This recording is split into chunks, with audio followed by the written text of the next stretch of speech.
Hello everyone, welcome to my channel. और हम अपने प्रीवियस वीडियो में 2018 के पेपर को सॉल्व कर रहे थे और हमने क्वेश्चन नंबर 87 तक कंप्लीट कर लिया था। Now question number 88, the condition del square H equals to 0 within a closed region S, ठीक है, and H is equals to 1/r on a closed region S, the Green function G is defined as.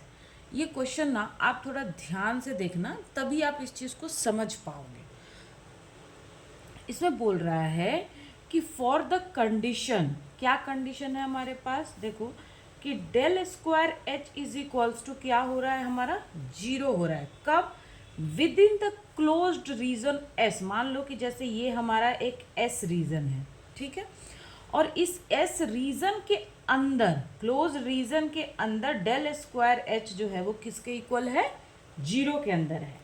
And H is equals to 1/r on a closed region s. मतलब ये जो boundary condition आप इसे जैसे समझ सकते हो कि एस जो मतलब क्लोज रीजन जो है, और इसका जो ये मान लो ये पॉइंट है, बाउंड्री जो है इस रीजन की, ये जो बाउंड्री है, ये जो इसकी बाउंड्री है, यहाँ पे h is equals to 1/r है। ये मतलब आप एक तरह से समझो कि जैसे हम बाउंड्री कंडीशंस पढ़ते हैं ना, कहते हैं x equals to 0, y is equals to मान लो कि r।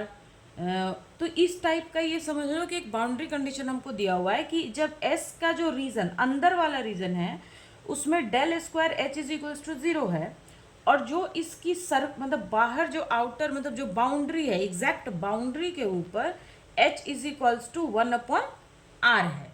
क्लियर है? हमें क्या करना है कि हमें ग्रीन फंक्शन को डिफाइंड करना है कि इस कंडीशन के लिए इनमें से कौन सा ग्रीन फंक्शन जो है वो डिफाइंड होगा, ये हमें करना है। तो यहाँ पे देखो ये जो फंक्शन है इसको हम बोल सकते हैं कि पोटेंशियल, ठीक है। तो for potential V equals to h square, sorry del square h is equals to 0 inside closed region s. मैंने क्या बोला था, इसमें दिया है कि जो एस रीजन है उसके अंदर क्या है, del square h is equals to हमारा क्या है, 0 है, ठीक है। And h is equals to 1/r on the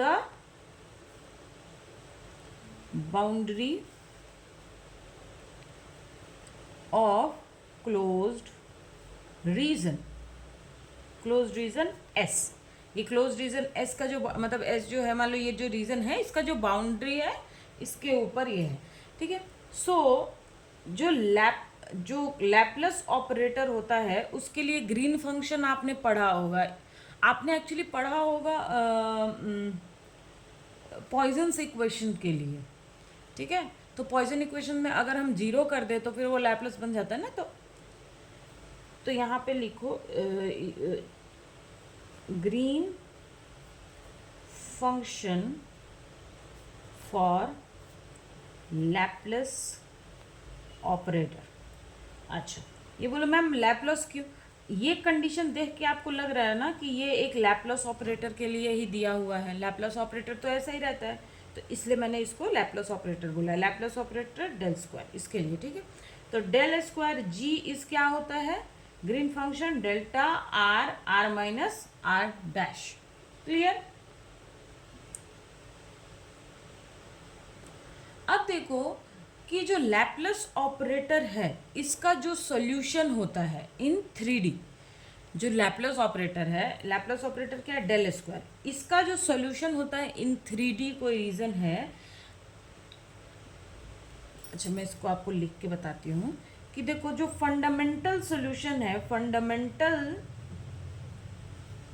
solution for 3D Laplace operator, यहाँ पे मैं लैपलेस ऑपरेटर किसकी बात कर रही हूँ, डेल स्क्वायर की, इज प्रोपोर्शनल टू 1/r, ठीक है, 1/r के प्रोपोर्शनल होता है। और यहाँ पे r क्या होता है, r minus r dot. Come not. Clear हुआ ये? ठीक है। अब देखो कि जो फंडामेंटल सॉल्यूशन है 3D में लैप्लास ऑपरेटर का, वो किसके प्रोपोर्शनल है? 1/r के। क्लियर है? और जो h है, h is the solution of del square h equals to 0 in region, आप इन रीजन नहीं, विद इन द रीजन बोल दो, विद इन रीजन s। जो s रीजन है उसके इनसाइड में, मतलब जैसे ये हमारा सरफेस है, इसके इनसाइड में जो h है वो सॉल्यूशन है। एक मैंने सॉल्यूशन ऐसे बोला है। और जो फंडामेंटल सॉल्यूशन है वो डेल स्क्वायर h का जो फंडामेंटल सॉल्यूशन है वो 1/r के क्या होता है? प्रोपोर्शनल होता है। ठीक है। तो जनरल सॉल्यूशन क्या हो गया? General solution of del square h is कितना हो जाएगा हमारा? v इक्वल्स टू, या आप इसको, मैंने पोटेंशियल बोला था तो इसको आप पोटेंशियल बोल दो, पोटेंशियल g बोल दो। ठीक है, तो यहाँ पे मैं इसको g बोल रही हूँ। Is h plus h not. h क्या है हमारा? होमोजीनियस सॉल्यूशन, या आप इसे बोल सकते हो कि फंडामेंटल सॉल्यूशन या होमोजीनियस सॉल्यूशन। और h नॉट क्या है हमारा? General solution. Clear?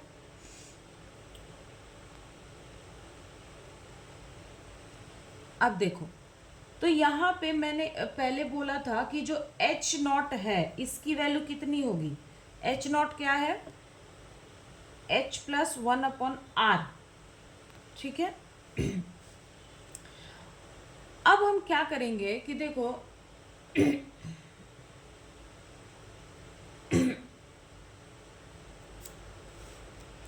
Sorry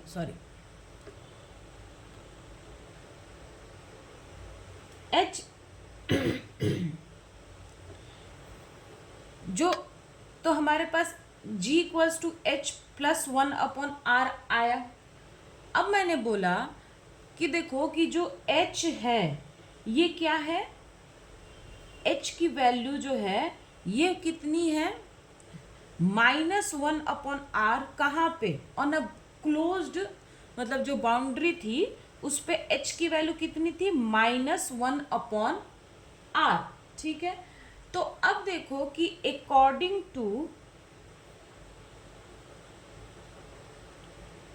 ड्रिचिट, Dirichlet boundary condition for a green function,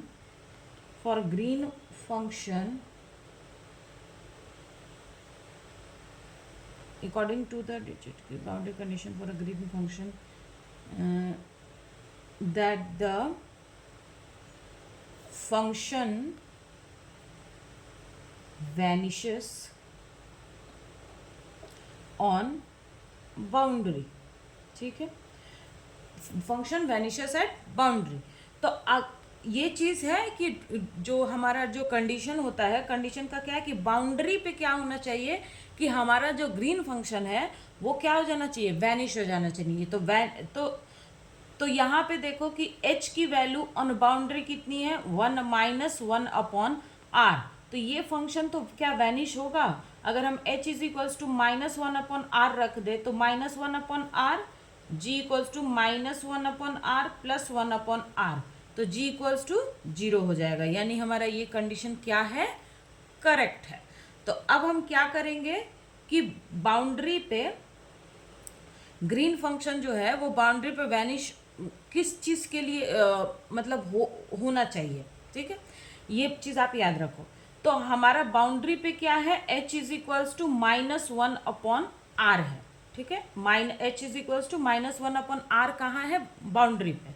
और कंडीशन के अकॉर्डिंग क्या होना चाहिए कि ग्रीन फंक्शन इक्वल्स टू 0 हो जाना चाहिए ऑन बाउंड्री। तो हम क्या करेंगे कि h is equals to 1/r को इसमें पुट करके देखेंगे। यानी हमारा कौन सा कंडीशन सही है? हमारा ऑप्शन सी जो है वो सही है कि जो ग्रीन फंक्शन है वो ऐसे डिफाइंड होगा। ठीक है, अब आप सोचोगे कि मैम थोड़ा सा कंफ्यूजिंग हो गया है। मैं आपको ना ये फिर से एक बार एक्सप्लेन कर देती हूँ, और मैं आपको एक बहुत ही सिंपल सा तरीका इस चीज़ का बता देती हूँ। अगर इतना कुछ आपको समझ में नहीं आ रहा है कि मैम ये आपने कैसे लिख दिया, ये कैसे हो गया, तो थोड़ा एक बार एक्सप्लेन इस चीज़ को कर देती हूँ कि एक्चुअल ये प्रोसेस है।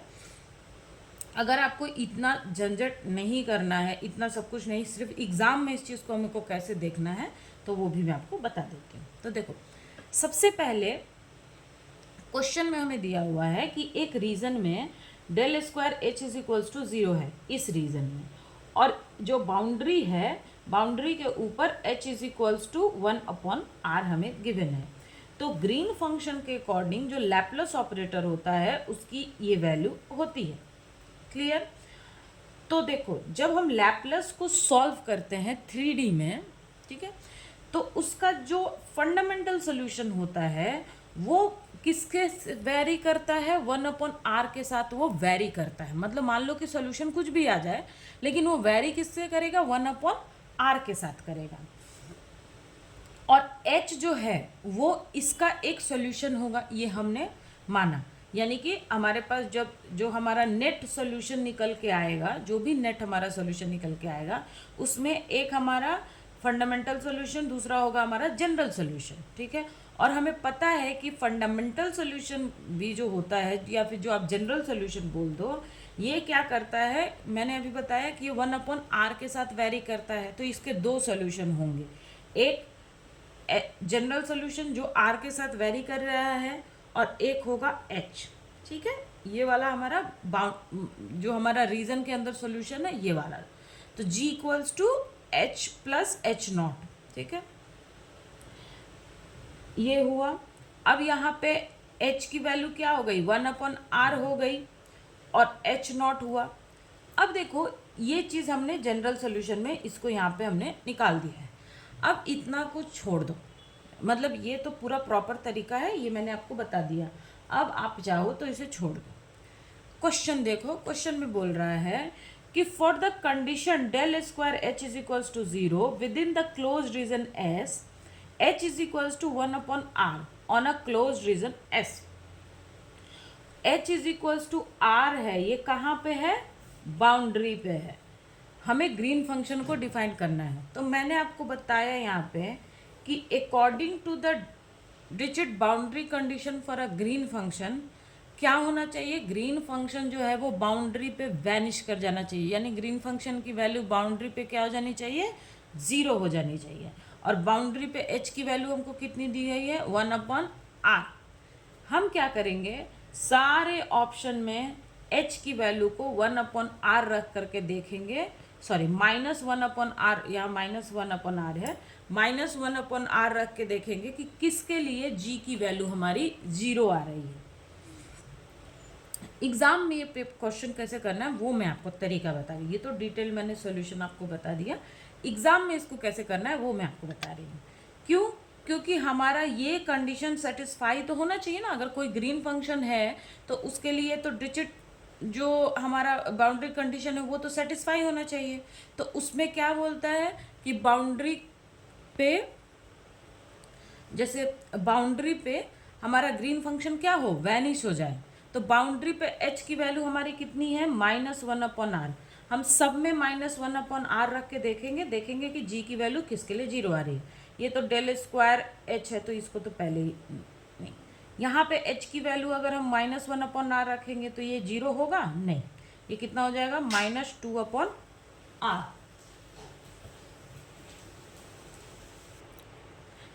तो यहाँ पे ये कितना हो रहा है? 2/r। तो ये तो नहीं होगा। यहाँ पे देखो g equals to -r 1/r रखे तो ये 0 देगा। ठीक है, यहाँ पे माइनस रखे तो कितना हो जाएगा? ये 2, तो ये हो जाएगा -1/r। तो ये भी नहीं, तो यानी इसका करेक्ट आंसर ऑप्शन सी है। तो ये मैंने आपको डिटेल में बता दिया कि ये कैसे हम इसे लेके आएंगे। अगर आपको ये चीज़ें समझ में नहीं आ रही हैं, या मैम ने ये कैसे किया, ऐसे तो मैंने पूरा अच्छे से समझा दिया इसको, लेकिन अगर आपको फिर भी ये डिफ़िकल्ट लग रहा है, और एग्ज़ाम में वैसे भी हमारे पास इतना टाइम तो होता नहीं है कि हम जनरल सोल्यूशन और ये सोल्यूशन, ठीक है, तो कोई बात नहीं, ठीक है। आपको बस क्या करना है, हाँ हमें ये पता होना चाहिए कि सोल्यूशन निकलता कैसे है। तो हमें क्या करना है कि बस हमें ये याद रखना है कि बाउंड्री कंडीशन के अकॉर्डिंग ग्रीन फंक्शन बाउंड्री पे वैनिश होना चाहिए। बाउंड्री पे हमें वैल्यू दी हुई है, हम क्या करेंगे, सब जगह पुट करके देख लेंगे किसके लिए जीरो आ रहा है। अगर वो वैल्यू जीरो दे रहा है तो यानी कि ग्रीन फंक्शन डिफाइंड है, और अगर नहीं दे रहा है तो ग्रीन फंक्शन डिफाइंड नहीं है, ठीक है। तो मैंने दोनों ही इजी और टफ, मतलब जो डिटेल सोल्यूशन है और जो इजी सोल्यूशन है जैसे एग्ज़ाम में हमें करना है, वो मैंने आपको बता दिया। क्लियर?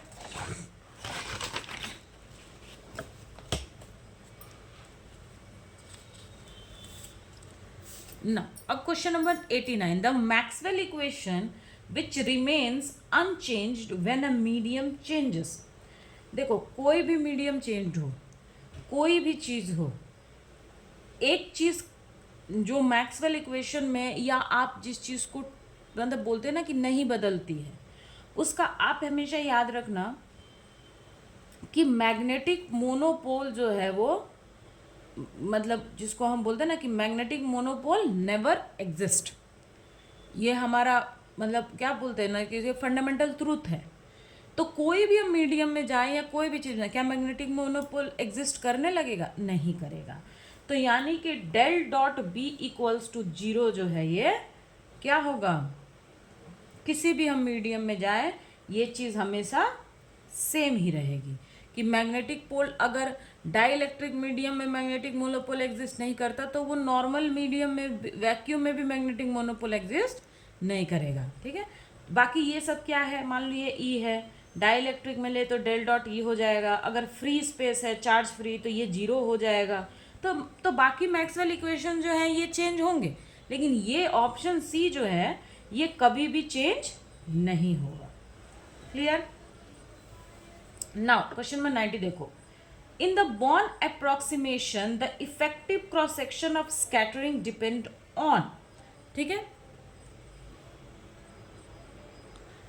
देखो होता क्या है कि जो बॉर्न अप्रोक्स, मैं इसका सॉल्यूशन यहाँ पे कर रही हूँ, ठीक है। इसमें जो आप, हम बोलते हैं ना कि अकॉर्डिंग टू बॉर्न अप्रोक्सीमेशन, जो बॉर्न अप्रोक्सीमेशन है उसमें हमारी जो वैल्यू, एक वैल्यू आपने पढ़ी होगी कि Q is equals to 2K sine theta by 2। K क्या है हमारा, मोमेंटम, थीटा क्या है, स्कैटरिंग एंगल, Q क्या है, मोमेंटम ट्रांसफर्ड,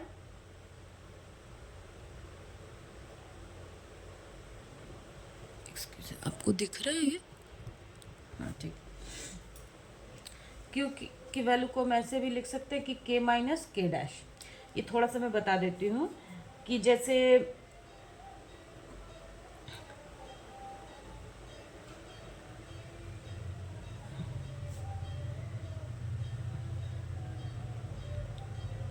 ये, इसको जब हम यहाँ पे हम स्लोप जब हम ड्रॉ करते हैं तो ये इसके साथ ये एंगल हमारा थीटा होता है, ठीक है। ये हमारा K है, ये हमारा K डैश वेक्टर है, और यहाँ से एक हम जो लाइन ड्रॉ करते हैं तो that is K minus K dash, जिसको हम बोलते हैं कि मोमेंटम ट्रांसफ़र, यानी कि स्कैटरिंग अगर ऐसे, डिफ्लेक्शन अगर ऐसे हो रहा है तो इस तरह से हम इसको ड्रॉ करते हैं। तो हमारा जो मोमेंटम ट्रांसफर्ड है उसकी वैल्यू कितनी होती है, 2K साइन थीटा बाई 2। अब देखो क्वेश्चन में बोल रहा है कि in born approximation the effective cross section of scattering depend on momentum P of the incident particle only. नहीं, मोमेंटम पे डिपेंड कर रहा है, इंसिडेंट K क्या है, momentum of incident particle, momentum of incident particle, ठीक है। तो क्या सिर्फ उस पर डिपेंड कर रहा है? नहीं, उस पर नहीं, सिर्फ उस पर डिपेंड नहीं कर रहा है, वो साइन थीटा एंगल पे भी डिपेंड कर रहा है। थीटा क्या है, एंगल है। एंगल ऑफ स्कैटरिंग तो सिर्फ क्या एंगल पे डिपेंड कर रहा है? नहीं, सिर्फ एंगल पे भी डिपेंड नहीं कर रहा है। Momentum P and scattering angle theta in any combination, not any combination.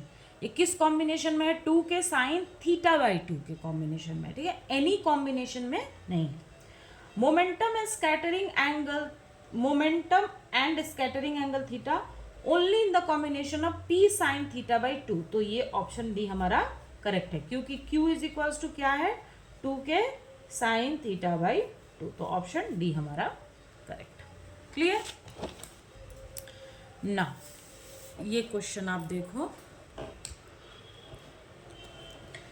इसमें बोल रहा है कि in a ferromagnetic material as the applied field is gradually reduce to 0, ठीक है, the polarization still left is known as. Clear? बोल रहा है कि एक ferromagnetic material as the applied field is gradually reduce to 0। हमने एक, मान लो कि हमने एक फेरोमैग्नेटिक मटेरियल लिया है और उसमें हमने क्या किया है कि जो फील्ड हमने अप्लाई किया था उसको फिर हमने क्या कर दिया? 0 कर दिया। मतलब फील्ड अप्लाई किया, उसके बाद उसको बंद कर दिया, मतलब अप्लाई करना बंद कर दिया, मतलब ऑन किया था फिर ऑफ कर दिया, ऐसा। द पोलराइजेशन स्टिल लेफ्ट, तो जो पोलराइजेशन बचा रहेगा उसको हम कौन सा पोलराइजेशन बोलते हैं, ये हमें यहाँ पे बताना है। तो देखो, सबसे पहले तो इन सब के बारे में आपको पता होना चाहिए कि positive polarization, zero polarization, coercive polarization, remanent polarization क्या होता है, ठीक है।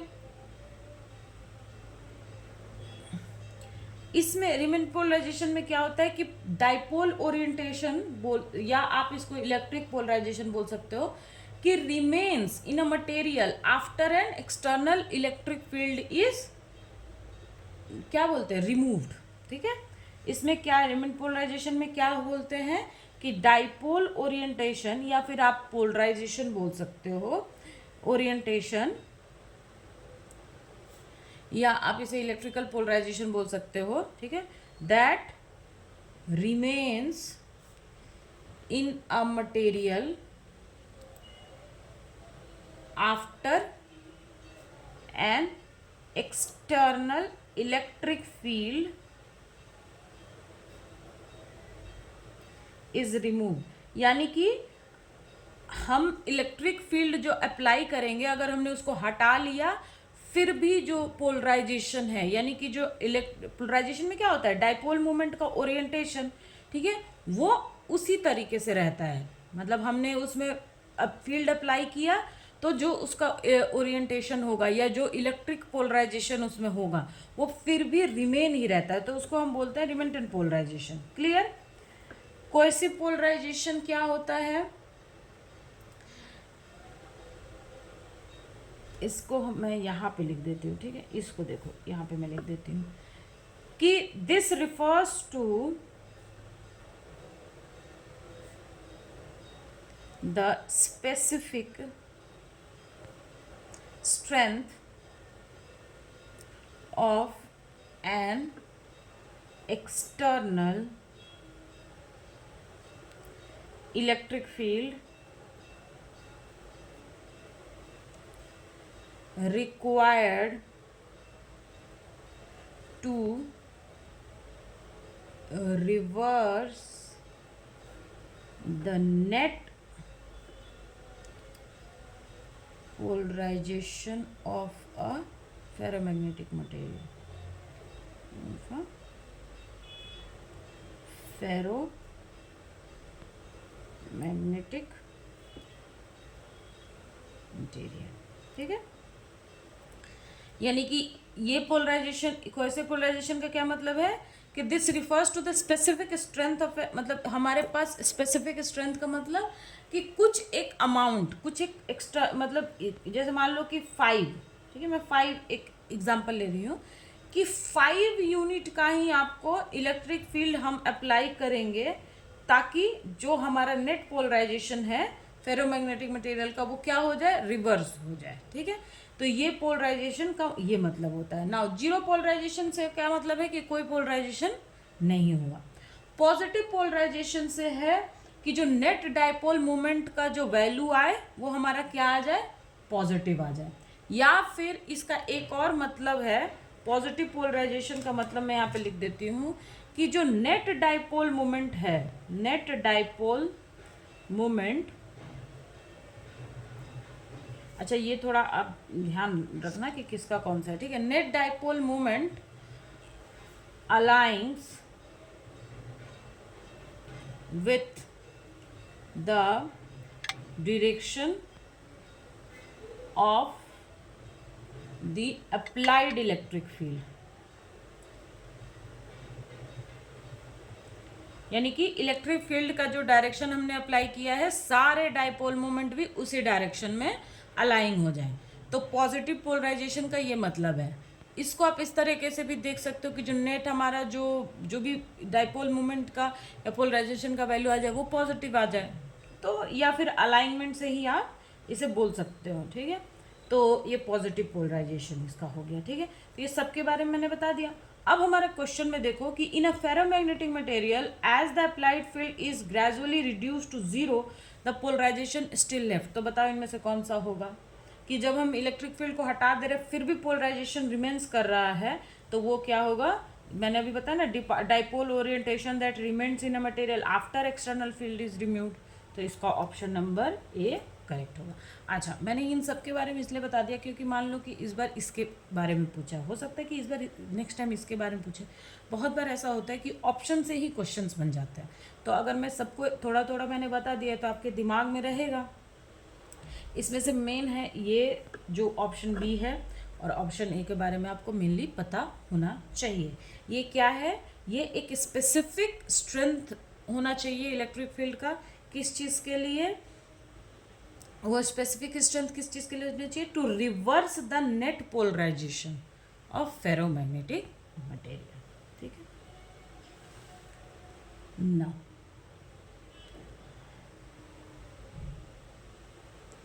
अब क्वेश्चन नंबर 92, क्वेंसिंग गैस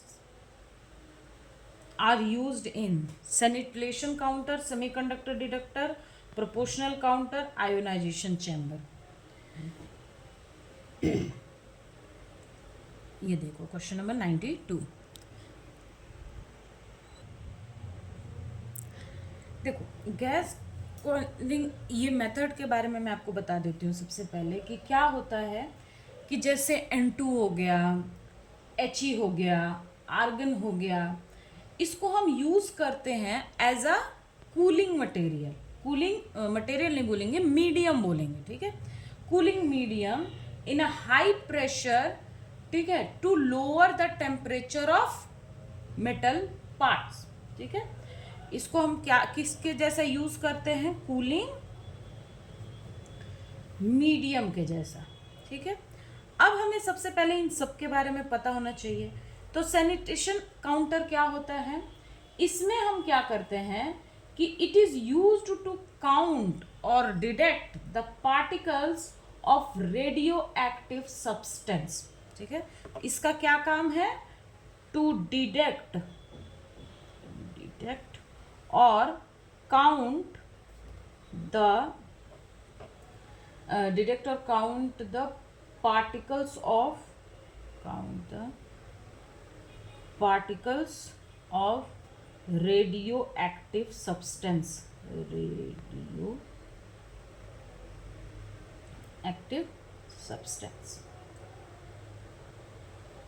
ठीक है। इसमें क्या होता है, जो मटेरियल लाइट एमिट करती है उसको हम क्या करते हैं, यूज करते हैं किसके लिए, जो रेडियो, मतलब इसका मेन काम है कि डिटेक्ट और काउंट करना किस चीज को, रेडियो एक्टिव सब्सटेंस को, ठीक है। सेमीकंडक्टर जो डिटेक्टर होता है इसका क्या काम है, इसका काम है detect, identify and measure ionization radiation,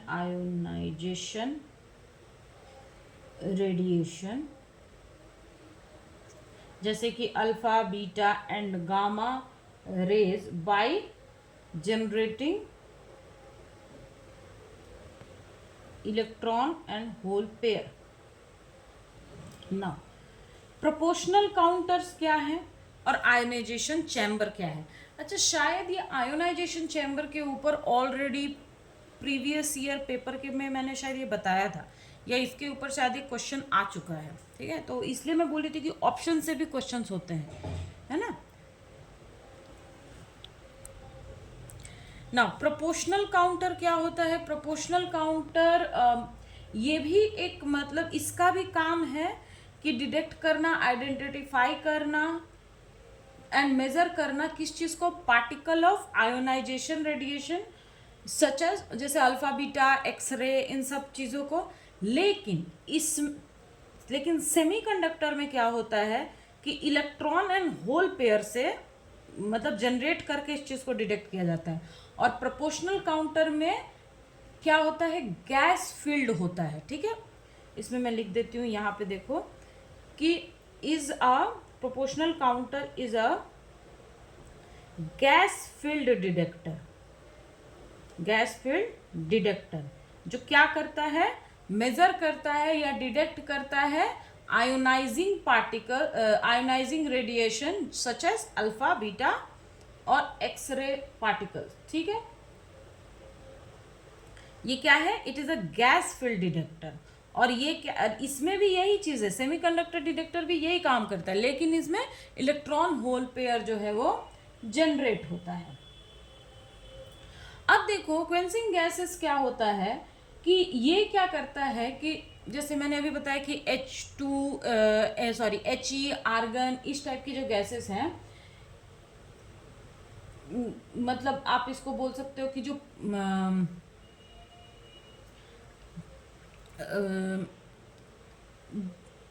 जैसे एक पॉली एटॉमिक जो गैस है उसको हम क्या करेंगे कि इनर्ट फीलिंग, मतलब इनर्ट गैसेस जो हैं जैसे कि आर्गन हो गया, ये सारी चीजें, इनको हम क्या करते हैं कि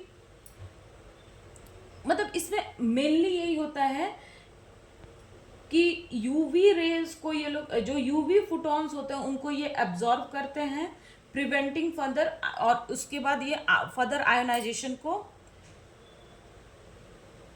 इसको छोड़ दो बस। इसमें आप ये याद रखो कि क्वेंसिंग गैसेस जो है वो उसको हम यूज करते हैं एज अ कूलिंग मटेरियल, ठीक है। तो अब इनमें से कौन सा हमारा ऑप्शन हमारा करेक्ट है। और आयोनाइजेशन चैम्बर के बारे में मैंने शायद पहले वाले वीडियो में आपको बताया था कि वो लाइट को एब्जॉर्ब करते हैं, गैस फील्ड रहता है। इसके बारे में प्रीवियस ईयर पेपर सोल्यूशन में शायद ये चीज़ के ऊपर पूछा है क्वेश्चन, ठीक है। तो इनका यूज़ किस में आएगा, इसका प्रोपोर्शनल काउंटर में, ठीक है। प्रोपोर्शनल काउंटर में इसका यूज होगा, clear.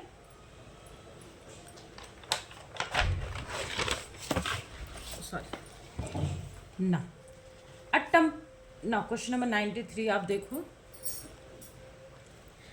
A temperature transducer suitable for 250K to 1500K temperature range is semiconductor, cheap IC, transistor, platinum resistance, PTC device.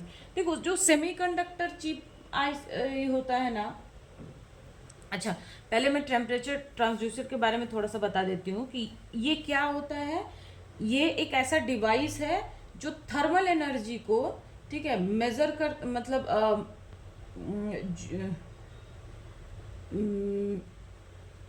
क्या बोलेंगे, जैसे थर्मल एनर्जी मतलब जैसे कि मान लो कि टेम्परेचर हो गया, इसको ये किस चीज़ में कन्वर्ट करता है, ये जैसे डिस्प्लेसमेंट हो गया, प्रेशर हो गया, इलेक्ट्रिक सिग्नल हो गया, मैकेनिकल एनर्जी, मतलब इन सब चीज़ों को ये थर्मल एनर्जी को ये इन सब चीज़ों में कन्वर्ट करता है, ठीक है। टेम्परेचर ट्रांसड्यूसर क्या है, it is a device that convert thermal energy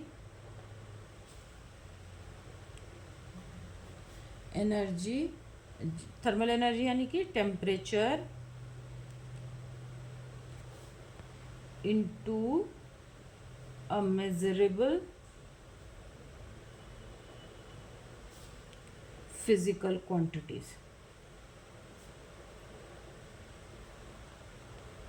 like आप डिस्प्लेसमेंट बोल दो, डिस्प्लेसमेंट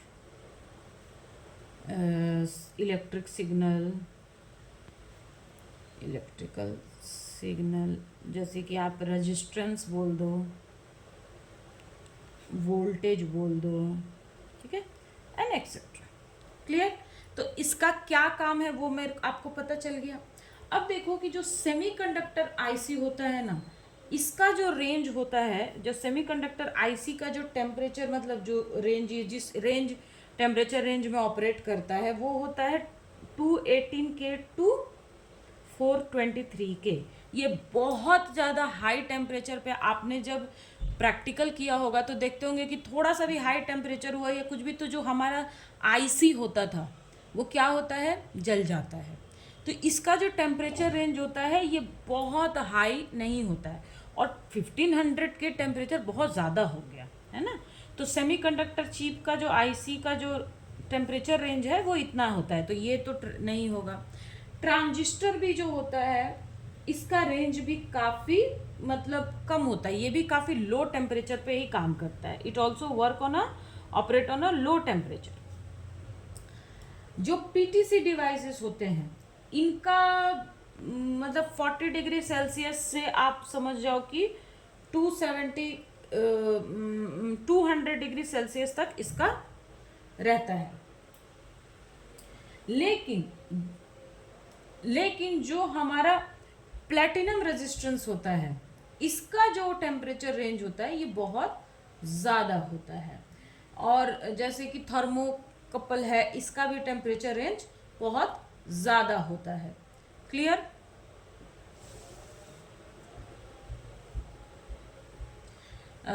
जो प्लेटिनम रेजिस्टेंस, इसको हम आप यूज़ कर सकते हो जैसे कि एक तरीके का जो थर्मोमीटर होता है, प्लेटिनम रेजिस्टेंस थर्मोमीटर, तो इसका जो टेम्परेचर रेंज होता है ये बहुत ज़्यादा होता है। ये मतलब कि आपका मतलब 1500 के में इसका आता होगा। तो इसका करेक्ट ऑप्शन होगा platinum resistance. Platinum resistance thermometer होगा। ठीक है, टेम्परेचर ट्रांसड्यूसर का मैंने काम बता दिया आपको, ट्रांसड्यूसर, और इसमें इस टेम्परेचर रेंज के ऊपर दिया हुआ है। तो देखो 250 तो ठीक है, लेकिन 1500 के तो ना तो सेमीकंडक्टर चिप इतने हाई रेजिस्टेंस पे काम करता है, ना ट्रांजिस्टर इतने पे काम करता है, पीटीसी डिवाइसेस भी नहीं करती हैं। तो इसका करेक्ट ऑप्शन है प्लेटिनम रेजिस्टेंस थर्मोमीटर। अच्छा, एक और डिवाइस है जिसको हम थर्मोकपल बोलते हैं, ठीक है, ये भी इतना हाई रेंज पे काम करता है, तो ये भी आप याद रखना। क्लियर? देखो, which of the following are true for an instrumentation amplifier. Instrumentation amplifier क्या होता है मैं बता देती हूँ उसके बारे में थोड़ा सा, कि it is a high precision differential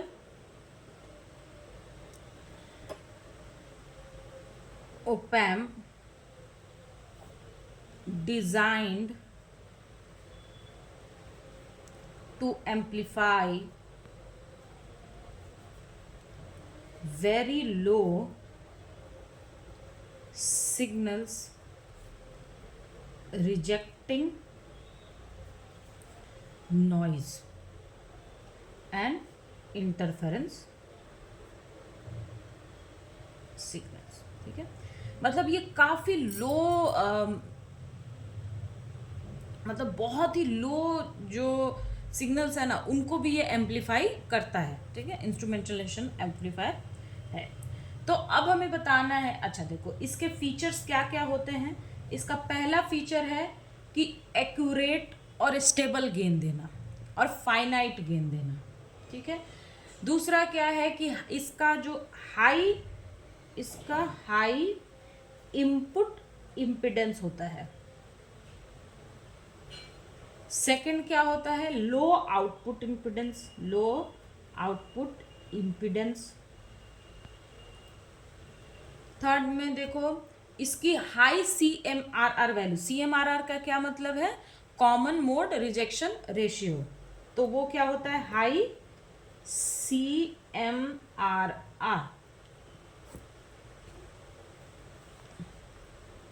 fourth क्या है कि हाई स्ल्यू रेट होता है, हाई स्ल्यू रेट होता है। और क्या होता है, फ्लोटिंग इनपुट तो होता ही है। और लो पावर कंजप्शन, एक आइडियल इंस्ट्रूमेंट तो यही चाहिए ना कि पावर कंजप्शन कम करे, इनपुट आउटपुट हमको अच्छा मिले, स्टेबल गेन मिले। क्लियर। फ्लोटिंग इनपुट भी आप दे सकते हो। अच्छा, फ्लोटिंग इनपुट का यहाँ पे मैं लिख दूँ क्या, फ्लोटिंग इनपुट, हाँ,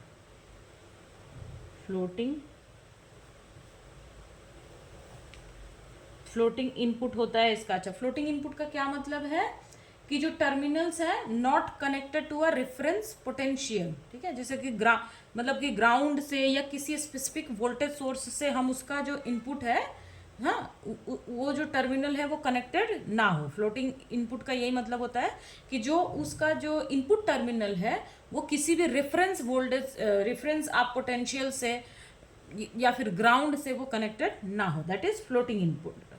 क्लियर। तो नाउ अब देखो कि which of the following are true for the instrumental amplifier. तो ये सारे मैंने यहाँ पे लिख दी, मतलब बता दी कि इसकी क्या क्या फीचर्स होते हैं। अब देखो, फ्लोटिंग इनपुट होता है high gain, simple circuit, high input impedance, low cost. Clear. तो अब देखो कि इनमें से कौन कौन सा ऑप्शन जो है वो हमारा करेक्ट है। तो पहला आप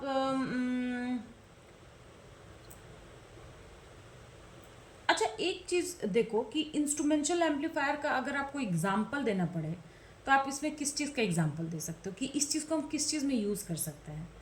इसको देखो, हम सबसे अच्छा अगर एग्जाम्पल देना पड़े ना इस चीज़, ये इंस्ट्रूमेंट का कहाँ यूज़ है, तो जब हम ब्लड प्रेशर मेज़र करते हैं ना उसमें यूज़ है। वहाँ पे हमें छोटा से छोटा वैल्यू को भी एक्यूरेटली को पता करना रहता है। क्लियर।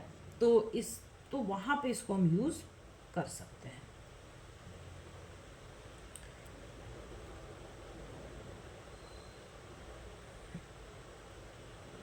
नाउ देखो ऑप्शंस, देखो कि इसमें से कौन कौन सा करेक्ट है। पहला है ऑल ऑफ दिस। तो देखो, फ्लोटिंग इनपुट होता है, यस होता है। हाई गेन होता है, देखो हाई गेन हाई नहीं होता है। गेन जो होता है वो स्टेबल होता है, एक्यूरेट होता है, फाइनाइट होता है, हाई नहीं होता है। ठीक है, तो हाई को हम, सिंपल सर्किट होता है, मे भी शायद हाई इनपुट इम्पिडेंस होता है। देखो बी सही है, फर्स्ट सही है, ये बी नहीं होगा, ये 1 है तो ये 2 होगा, सॉरी, ये 3 है तो ये 4 होगा और ये 5 होगा। लो कॉस्ट होता है, लो कॉस्ट के बारे में तो ऐसा कुछ तो नहीं है कि लो कॉस्ट होता है, नहीं। सिंपल सर्किट होता है, नहीं, ये भी कोई ये नहीं है। तो एक फ्लोटिंग इनपुट होता है, करेक्ट है। हाई इनपुट इम्पिडेंस होता है, ये भी करेक्ट है। तो देखो ऑल ऑफ दिस नहीं, ऑल ऑफ दिस नहीं है। फर्स्ट एंड सेकेंड, हाँ, फर्स्ट एंड सेकेंड इसका ऑप्शन करेक्ट है। क्लियर। इसमें क्या बोल रहा है, सेकेंड, फोर्थ, फिफ्थ। सेकेंड क्या है, हाई इनपुट इम्पिडेंस, ठीक है। फोर्थ क्या है, लो कॉस्ट है, सिंपल सर्किट है, नहीं, ये दोनों तो करेक्ट नहीं है। तो इसका ऑप्शन नंबर आपका बी करेक्ट है कि फ्लोटिंग इनपुट होता है और हाई इनपुट इम्पिडेंस होता है। क्लियर। तो इसका हमारा ऑप्शन नंबर कौन सा करेक्ट है, बी करेक्ट है। क्लियर। ना क्वेश्चन नंबर 95 देखेंगे। विच of the following reaction is allowed. ठीक है, इसमें से हमें बताना है, ये न्यूक्लियर फिजिक्स वाला जो प्रॉब्लम होता है कि कौन सा रिएक्शन अलाउड है, कौन सा रिएक्शन अलाउड नहीं है। तो इसमें से हमें देखना है कि कौन सा रिएक्शन अलाउड है। अच्छा देखो, मैं बता देती हूँ कि जब भी जैसे इस क्वेश्चन में सिर्फ हमें ये पूछा है कि रिएक्शन अलाउड है या नहीं है, तो जब सिर्फ रिएक्शन अलाउ के बारे में पूछेगा ना, तो हमें क्या करना है, हमें वहाँ पे Baryon number, charge conservation, lepton number and Baryon number, बस ये तीनों को ही देखना है। अगर क्वेश्चन में सिर्फ ये पूछा है कि ये रिएक्शन अलाउ है या नहीं, तो हमें सिर्फ ये तीन ही देखना है कि चार्ज कंजर्वेशन है या नहीं, लेप्टॉन नंबर कंजर्व है या नहीं, या बेरियन नंबर कंजर्व है या नहीं। अगर ये तीनों कंजर्व्ड हैं तो यानी कि रिएक्शन अलाउड है। अगर मैं न्यूक्लियर फिजिक्स, पार्टिकल फिजिक्स की बात कर रही हूँ, अदरवाइज एंगुलर, मतलब इसमें भी एंगुलर मोमेंटम ये सारी चीज़ें देखते हैं, लेकिन ये तीनों हमको देखना है। अगर रिएक्शन, अब ये पूछता है कि रिएक्शन कैसे अलाउड है, मतलब कि स्ट्रॉन्ग रिएक्शन है, वीक रिएक्शन है, इलेक्ट्रोमैग्नेटिक रिएक्शन है, तो वहाँ पे तब थोड़ा कंडीशन जो है वो डिफरेंट चीज़ें भी हमें, तब हमें आइसोस्पेन, थर्ड कंपोनेंट ऑफ आइसोस्पेन, ये सारी चीज़ें भी हमें देखनी होती हैं, स्ट्रेंजनेस नंबर। लेकिन जो कि क्वेश्चन में, जब क्वेश्चन में हमें ये पूछेगा ना कि रिएक्शन अलाउड है या नहीं, तो आप सिर्फ ये तीन चीज़ ही देखोगे, क्योंकि देखो वैसे भी एग्ज़ाम में तो टाइम हमारे पास बहुत कम रहता है, तो हमें जितना कम टाइम में हम कोई प्रॉब्लम को सॉल्व कर सके उतना हमारे लिए बेटर है।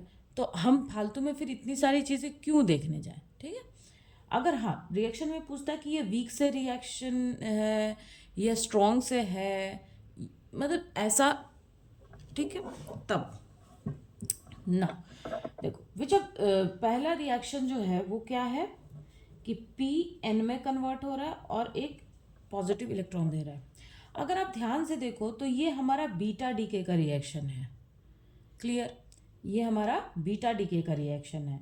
तो बीटा डीके पॉजिटिव हो या नेगेटिव, वहाँ पे एक न्यूट्रिनो, तो आपको मतलब अगर पता होगा तो वहाँ पे एक न्यूट्रिनो और एक एंटी न्यूट्रिनो भी निकलता है, ठीक है। रिएक्शन में बीटा डीके में एक न्यूट्रिनो और एक एंटी न्यूट्रिनो भी निकलता है, तो यानी कि ये रिएक्शन ऐसे ही अलाउड नहीं है।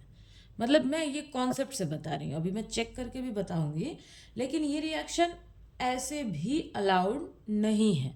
क्यों? क्योंकि ये बीटा डीके का रिएक्शन है। अगर यहाँ पे एक न्यूट्रिनो या एंटी न्यूट्रिनो होता तब हम बोल सकते थे कि ये रिएक्शन क्या है, अलाउड है।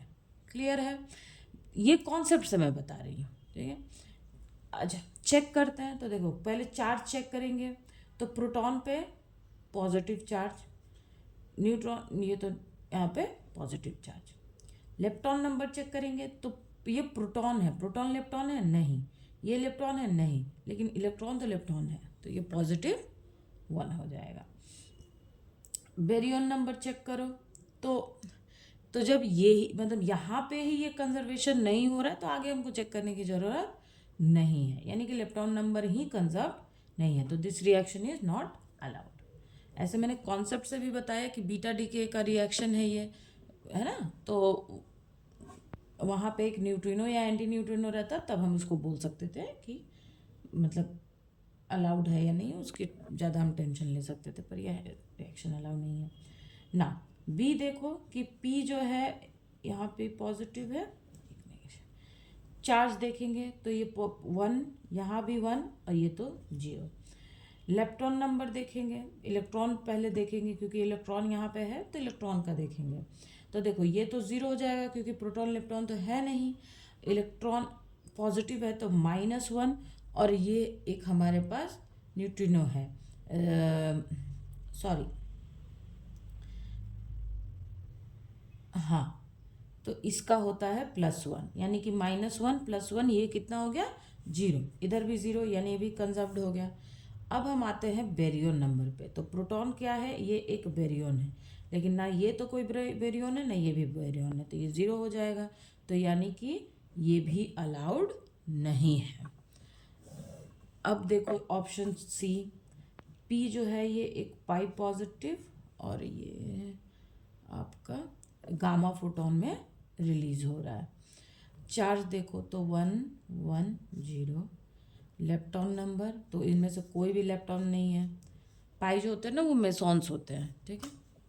बेरियन नंबर देखो तो 1 0 0, यानी कि ये भी अलाउड नहीं है क्योंकि बेरियन नंबर कंजर्व नहीं है। डी देखो,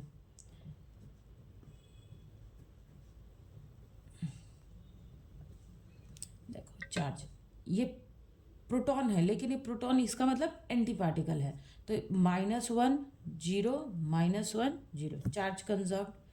लेप्टॉन देखो तो इसमें कोई भी लेप्टॉन नहीं है, तो सब 0 होगा, तो यानी ये अलाउड है। बेरियन देखो, तो ये देखो, ये प्रोटॉन का एंटी, तो ये -1 हो जाएगा, ये +1, ये मेसॉन्स है तो ये 0 होंगे, क्योंकि ये बेरियन नहीं है, मेसॉन्स है, तो इसका बेरियन नंबर 0 होगा।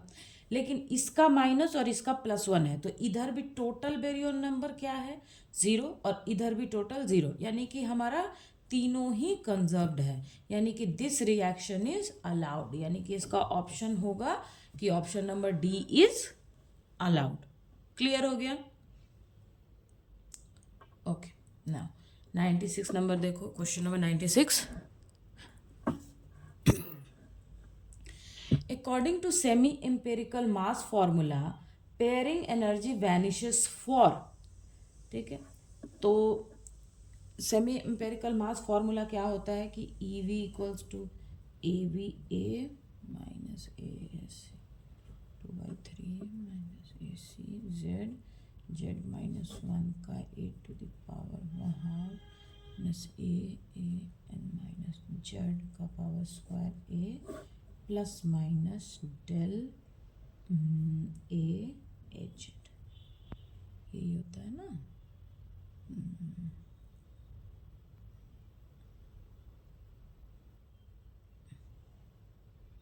एक सेकेंड, ये A naught delta A naught कर दो यहाँ पे। ठीक है, अब हमें इस बोलना है कि हमें किसको देखना है एम्पेरिकल मेथड में, हमें पेयरिंग एनर्जी को देखना है। तो ये जो पोर्शन होता है, ये इसको हम बोलते हैं पेयरिंग एनर्जी, मतलब ये पेयरिंग एनर्जी वाला पार्ट होता है। तो जो पेयरिंग एनर्जी टर्म है, इसकी वैल्यू कितनी हो जाती है, देखो इसकी वैल्यू प्लस होती है, प्लस कब होती है, फॉर इवन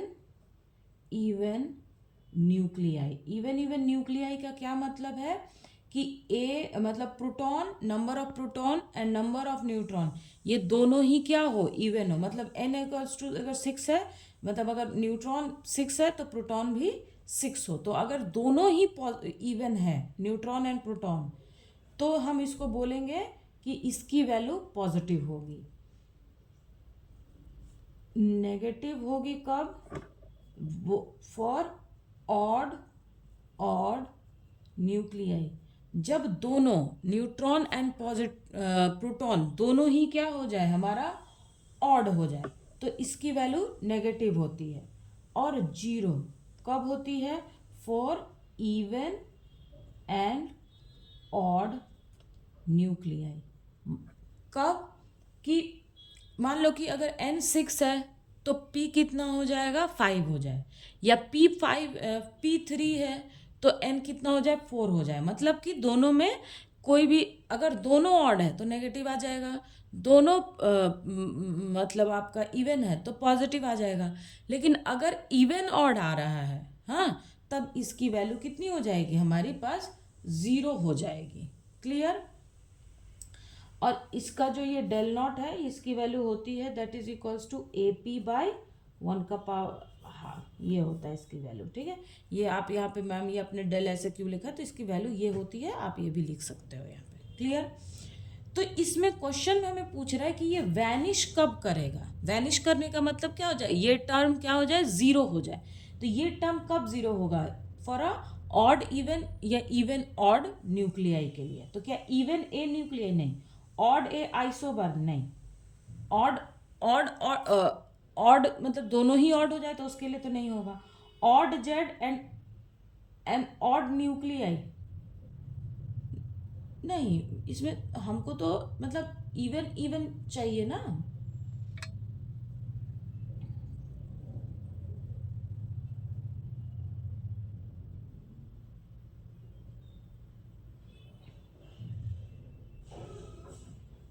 ओके, देखो यहाँ पे इवन ऑड, हाँ देखो, अगर हमारा मान लो कि प्रोटॉन का नंबर 4 है और न्यूट्रॉन का नंबर 5 है, तो प्रोटॉन प्लस न्यूट्रॉन होता है मास नंबर, मतलब कि टोटल हम जनरली ऐसे लेते हैं। तो A इज इक्वल्स टू कितना हो जाएगा, 9, दैट इज ऑड। तो यहाँ पे ये इवन या तो इवन ऑड न्यूक्लियाई हो, यानी कि प्रोटॉन और न्यूट्रॉन ऑड इवन हो, या इसका जो मास नंबर है, मास नंबर क्या हो जाए, ऑड हो जाए, तब भी ये ज़ीरो होता है। तो इसका ऑप्शन नंबर हमारा बी करेक्ट है। क्लियर? या तो इसका मास नंबर क्या हो जाए, ऑड हो, या अगर न्यूक्लियाई में देखना है तो इवन ऑड हो। क्लियर? ये आपको समझ में आया कि ये वैनिश किसके लिए होगा, या तो मास नंबर जो ए की वैल्यू है, ए, ये ऑड हो जाए, या न्यूक्लियाई अगर मतलब जैसे प्रोटॉन न्यूट्रॉन है तो ऑड इवन या इवन ऑड हो, तब ये क्या होगा, हमारा वैनिश करता है। क्लियर? तो इसका ऑप्शन नंबर बी करेक्ट है।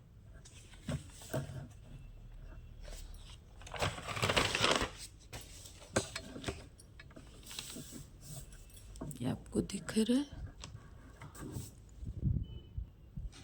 देखो क्वेश्चन में बोल रहा है कि a magnetic field sensor based on the Hall effect is to be fabricated by implementing arsenide into silicon film of a thickness 1 micrometer. The specification are required a magnetic field sensitivity of 500 millivolt by Tesla at an excitation current 1 milliampere. The implementation does it to adjust such that the average carrier density after activation is।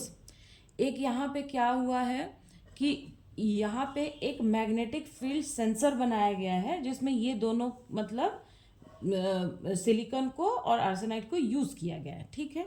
और उस जो magnetic field जो sensor है उसकी जो thickness है वो कितनी है, मतलब वो जो बनाया है इन लोगों ने, उसकी जो थिकनेस है वो आपकी 1 माइक्रोमीटर है। थिकनेस यानी कि टी हमारी कितनी है, 1 माइक्रोमीटर है। तो इसको हम मीटर में कन्वर्ट करते हैं तो 10⁶ मीटर हो गया। द स्पेसिफिकेशन और उसमें जो मैग्नेटिक सेंसिटिविटी है वो हमारी 500 मैग्नेटिक सेंसिटिविटी यानी कि एस। देखो ये मैग्नेटिक फील्ड नहीं है, मैग्नेटिक सेंसिटिविटी है, ये चीज़ का आप ध्यान रखना। ये मैग्नेटिक फील्ड सेंसिटिविटी मैं बताती हूँ कि इसका मतलब क्या है, लेकिन आप ये याद रखना कि मैग्नेटिक फील्ड नहीं है। मैग्नेटिक फील्ड अगर ये होता तो मैग्नेटिक फील्ड की यूनिट किस में आती है, टेस्ला में आती है। तो ये volt millivolt by tesla है। ठीक है? तो ये टेस्ला नहीं है, मिली वोल्ट बाई टेस्ला है। तो सेंसिटिविटी है ये, तो ये हो जाएगा 500 millivolt upon tesla, that is 500 into 10⁻³ volt upon tesla. Clear? और हमें बोल रहा है क्वेश्चन में, देखो यहाँ पे, और हमें क्या दिया हुआ है, एक्साइटेशन करंट दिया हुआ है, that is 1 milliampere, that is 10⁻³ ampere. Clear हो गया? अब हमें बताना है एवरेज कैरियर डेंसिटी, यानी कि हमें एन की वैल्यू निकालनी है। देखो पहले मैं थोड़ा सा सेंसर सेंसिटिविटी के बारे में बता देती हूँ कि जो हॉल इफेक्ट में, हॉल इफेक्ट सेंसर सेंसिटिविटी, ठीक है, ये क्या होता है, ये होता है कि जब हम मैग्नेटिक फील्ड मतलब हॉल इफेक्ट वाले जब भी हम मैग्नेटिक फील्ड अप्लाई करेंगे तो per unit magnetic field strength पे, कि मतलब जितना भी मान लो कि हमारा जो मैग्नेटिक फील्ड हमने अप्लाई किया, मान लो कि वो 5 टेस्ला के अराउंड हमने मैग्नेटिक फील्ड अप्लाई किया, तो 5 टेस्ला मैग्नेटिक फील्ड पे, पर यूनिट मैग्नेटिक फील्ड पे कितना हमें आउटपुट वोल्टेज मिल रहा है, ये होता है मैग्नेटिक सेंसर सेंसिटिविटी। मतलब कि मतलब सेंसिटिव का मतलब यहाँ पे क्या है कि जो हमारा इंस्ट्रूमेंट है वो कितना सेंसिटिव है। सेंसिटिव का मतलब हो गया कि जितना हम मैग्नेटिक फील्ड देंगे तो उसमें से वो कितना आउटपुट हमको निकाल के देगा।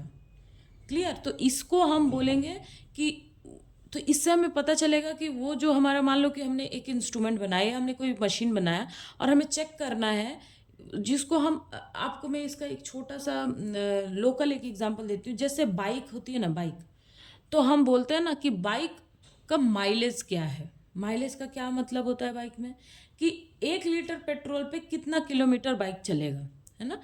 तो उस माइलेज पे बहुत लोग जब बाइक खरीदने जाते हैं तो वो जिनके पास मान लो कि हम जैसे मिडिल क्लास लोग, तो उनके पास उतना पैसा तो है नहीं, तो वो क्या चाहेंगे कि हमारा कम पेट्रोल में बाइक जो है वो क्या हो, ज़्यादा दूर तक चले, है ना। तो यही चाहेंगे कि वो मान लो कि 1 लीटर में मान लो कि अगर कोई बाइक 10 किलोमीटर चलती है और एक बाइक है जो 1 किलोमीटर में 50 किलोमीटर चलती है, तो कोई भी चाहेगा, हम जनरली जिनके पास पैसा नहीं है तो वो सबसे पहले क्या देखेंगे कि 1 लीटर में वो कितना चलती है। तो ऐसे ही जैसे बाइक में माइलेज होता है ना, वैसे ही जो ये हॉल इफेक्ट या आप एक मशीन मान लो, उस मैंने एक जनरल मैं बात कर रही हूँ कि उनमें क्या है, सेंसिटिविटी है कि जब हम मैग्नेटिक फील्ड अप्लाई कर रहे हैं तो पर यूनिट मैग्नेटिक फील्ड पे हमें कितना आउटपुट वोल्टेज मिल रहा है। जैसे 1 लीटर पेट्रोल जब हम डाल रहे हैं तो बाइक हमारी कितना दूर चल रही है, उसी तरह से यही है मैग्नेटिक मतलब सेंसर सेंसिटिविटी, कि जब हम मैग्नेटिक फील्ड डाल रहे हैं तो पर यूनिट मैग्नेटिक फील्ड पे स्ट्रेंथ पे हमें कितना आउटपुट वोल्टेज वो प्रोड्यूस कर रहा है मशीन, या आउटपुट वोल्टेज हमें मिल रहा है। तो इसी को हम बोलते हैं, तो इसको बोलते हैं कि वो VH अपॉन B। VH क्या हो गया, hall voltage upon magnetic field, magnetic field strength बोल दो आप, ठीक है, इसको स्ट्रेंथ। अब देखो VH की वैल्यू कितनी होती है, हॉल वोल्टेज की वैल्यू ये होती है IB अपॉन NQT। Q क्या है, चार्ज है, और इसकी वैल्यू होती है 1.6 इंटू 10⁻⁻19 कूलम। क्लियर। अब ये हम यहाँ पुट कर देंगे, सेंसिटिविटी इसको S से आप रिप्रेजेंट करो, तो ये हो जाएगा, देखो S इज इक्वल्स टू कितना हो जाएगा, IBNQT, और यहाँ पे एक B ऑलरेडी है तो इस B से ये B कैंसिल हो गया, यानी कि कितना हो गया INQT। हमें निकालना क्या है, हमें N निकालना है, तो N इज इक्वल्स टू कितना हो जाएगा ISQT। I की वैल्यू यहाँ पे हमारे पास कितनी दी हुई है, 10⁻³ S की वैल्यू कितनी है 500 इंटू 10⁻³ Q कितना है 1.6 इंटू 10⁻⁻19 और T कितना है थिकनेस इज 10⁻⁻6। ये इससे कैंसिल हो गया और ये 19 और ये 6 है, यानी कि हो गया आपका 25, तो ये हो जाएगा 500 और यहाँ पे ये 2 है ना, तो ये हो जाएगा 25 है और ये +2 है, तो 10⁻23 हो जाएगा ये, ठीक है। तो ये हो जाएगा 5 इंटू 1.6, तो ये 1.6 है और ये तो कितना हो जाएगा 8, यानी 1/8 इंटू 10⁻23। क्लियर। 16 से कितना होता है 80 होता है, और यहाँ पे 1 डेसिमल है तो 8 होगा ना ये। क्लियर। अब हम इसको डिवाइड करेंगे, तो 8 से करो तो 1 पहले तो डेसिमल हो जाएगा, फिर होगा देखो 1 टाइम्स में 8 2 8 2 जा 16 4 8 5 जा 40 इंटू 10⁻23, तो that is equals to 1.25 into 10⁻22 metre per cube. Clear. तो हमारा n की वैल्यू कितना आ रहा है 1.5 इंटू 10⁻22, यानी ऑप्शन नंबर हमारा डी करेक्ट है। क्लियर। ना 98 देखो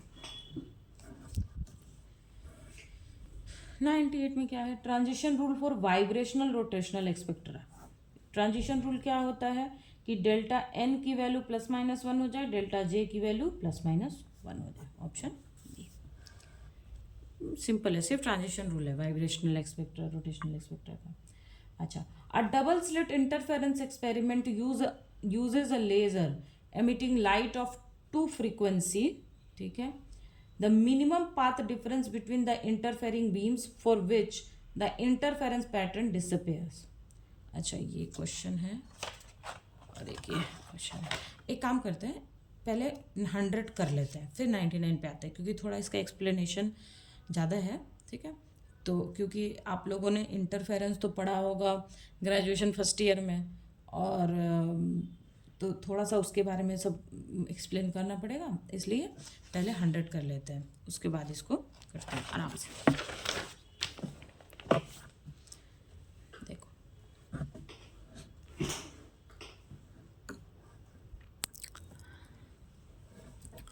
for a liquid solid phase transition, if the volume of liquid is greater than the volume of solid, then बोल रहा है कि लिक्विड सॉलिड फेज ट्रांजिशन, ठीक है। वॉल्यूम क्या है, volume of liquid is greater than the volume of solid. The temperature of melting increases with increasing pressure, the temperature of melting decreases with increasing pressure, the melting temperature अच्छा, always increase with pressure, the melting temperature always decrease with pressure। अच्छा देखो, ये question में मतलब मैं अपने समझ से आपको बता रही हूँ। आप देखो, क्वेश्चन में इन लोगों ने बोला है कि लिक्विड सॉलिड फेज ट्रांजिशन है। इससे हम क्या समझते हैं, इससे हम यही समझेंगे ना कि लिक्विड से किस में जा रहा है, सॉलिड में जा रहा है। यानी क्या हो रही है, पानी जो है वो क्या बन रहा है, आइस बन रहा है। लिक्विड से सॉलिड में जाना, उसको हम फ्रीजिंग बोलते हैं। सॉलिड से अगर लिक्विड में जाएगा तो तब ना हम उसको मेल्टिंग बोलते हैं। तो क्वेश्चन में इन लोगों ने बोला है कि for a liquid solid phase transition, यानी कि इससे क्या हम समझेंगे कि लिक्विड से सॉलिड में फेज ट्रांजिशन हो रहा है, मतलब लिक्विड से सॉलिड बन रहा है। तो इन लोगों ने क्वेश्चन में लिक्विड सॉलिड फेज ट्रांजिशन दे दिया है, लेकिन ऑप्शन में सारा मेल्टिंग की बात कर दी है इन लोगों ने। तो मेल्टिंग का मतलब क्या हो गया कि आइस से वाटर बन रहा है ना। और फ्रीजिंग का क्या मतलब हो गया कि फ्रीजिंग का मतलब क्या हो कि वाटर से क्या बन जाए, आइस बन जाए, है ना, ये चीज़। तो क्वेश्चन, लेकिन ऑप्शन में हमको सब मेल्टिंग के ऊपर दे दिया हुआ है। तो इसको आप यहाँ पे कर लो कि solid to liquid phase transition. Clear, क्योंकि ऑप्शन में सब मेल्टिंग पे दिया हुआ है।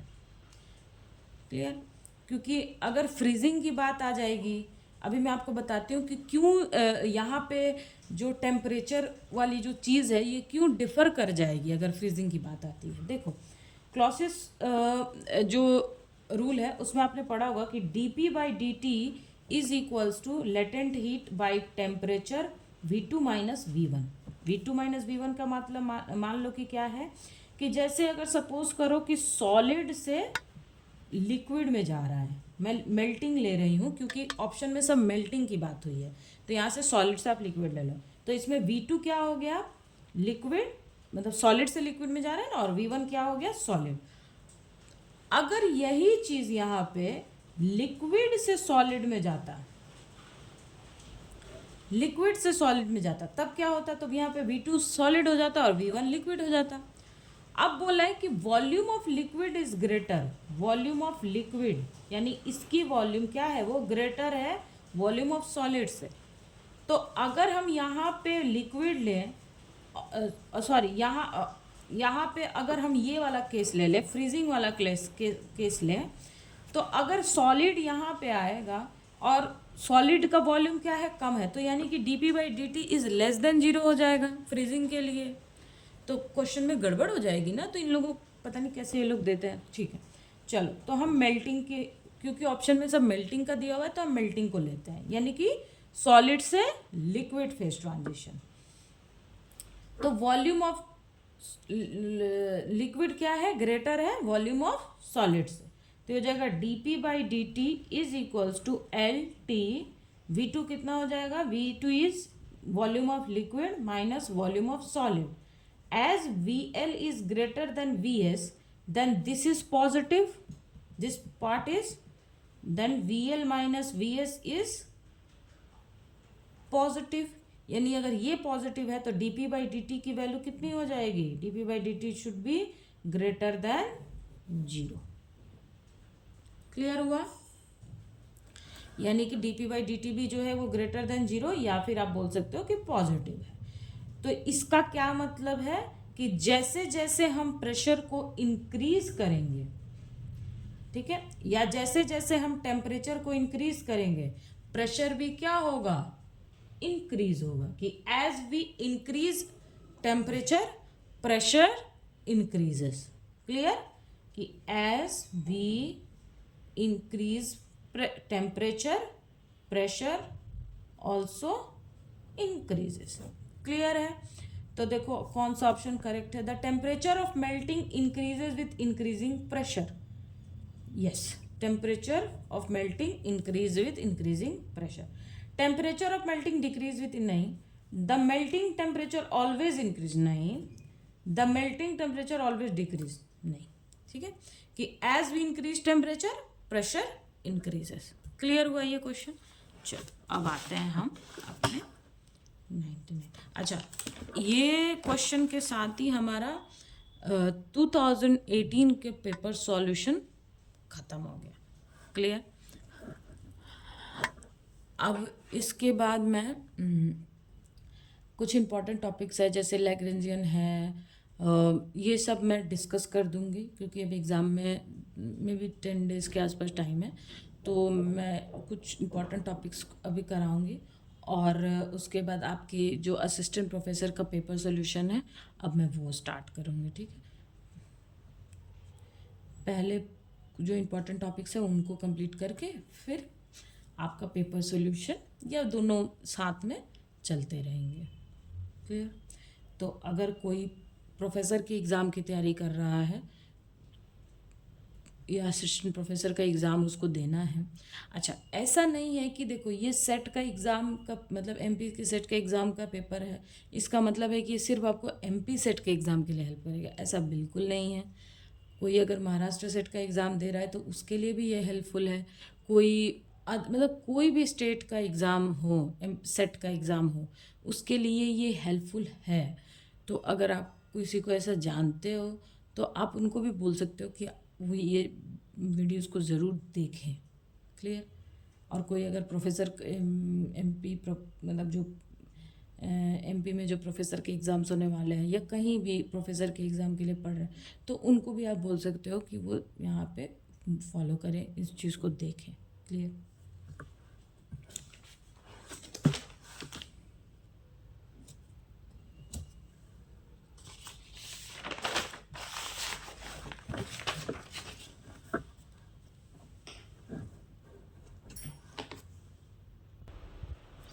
देखो ये क्वेश्चन में ना, मतलब ये क्वेश्चन स्टार्ट करने से पहले मैं आपको कुछ टर्म्स के बारे में बता देती हूँ जो पता होना चाहिए आपको। सबसे पहला टर्म्स है कोहेरेंस। ठीक है, कोहेरेंस क्या होता है? कोहेरेंस लाइट क्या होती है? ऐसी लाइट्स जिनकी फ्रीक्वेंसी, वेवलेंथ, ये सब क्या हो, सेम हो। क्लियर? उनके फेज, मतलब जो लाइट है वो क्या जो है वो सेम फेज में, लाइट की जो वेव्स हैं वो सेम फेज में ट्रैवल करें। वेव, देखो, लाइट वेव्स है same frequency, wavelength and travel in same phase। मतलब ये देखो जैसे कि जैसे ऐसे कोई लाइट मूव कर रहा है,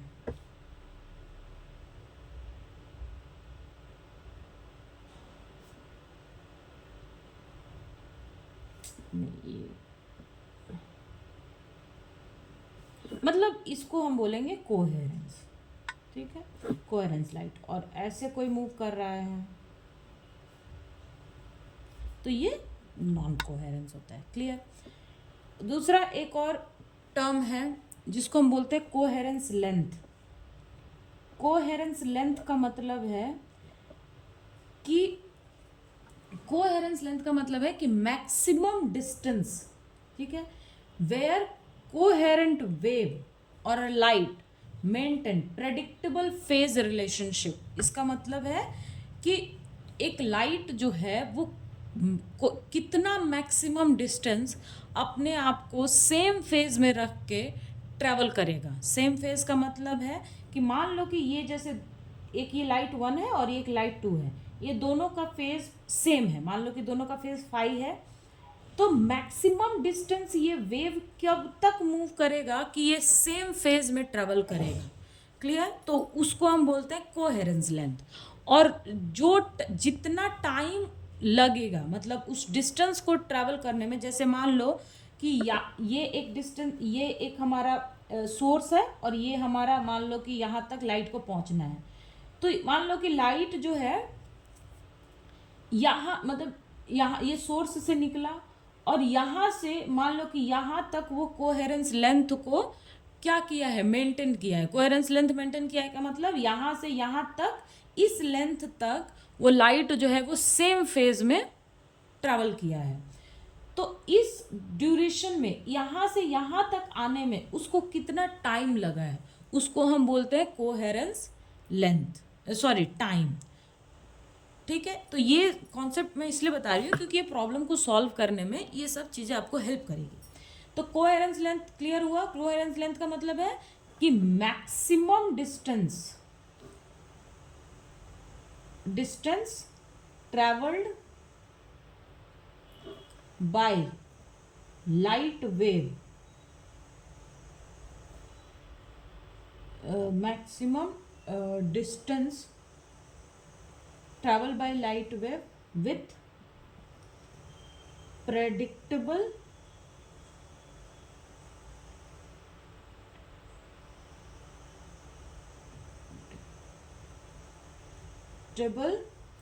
phase relationship।